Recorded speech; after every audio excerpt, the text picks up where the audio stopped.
қол өнермен жалғасын тапқан ұрпақпыз.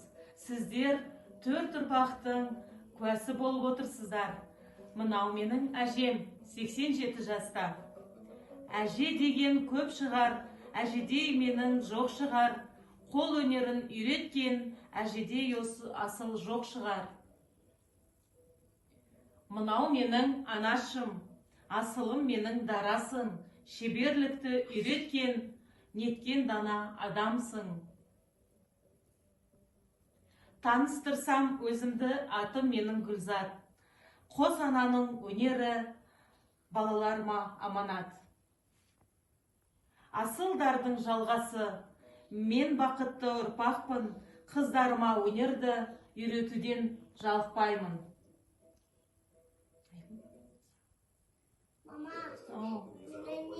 Мынау қойдың жүні.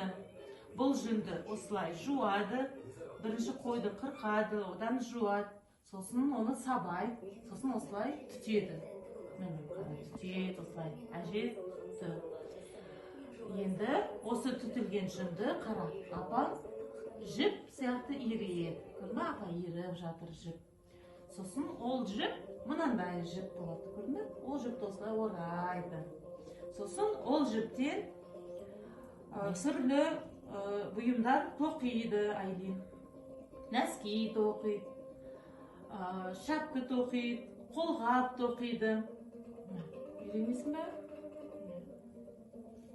Сосын осылай жасайды оны. Қойдың жүні өте жылы болған. Сондықтан осындай тоқып түрлі бұйымдар жасаған біздің ата-бабаларымыз. Осылай аласың.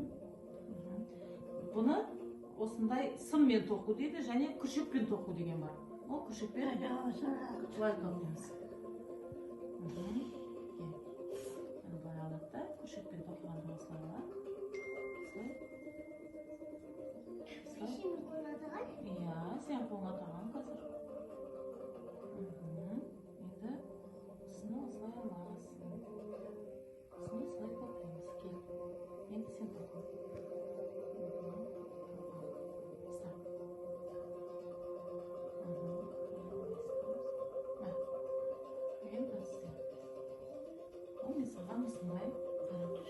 Мынау мойын деп аталады.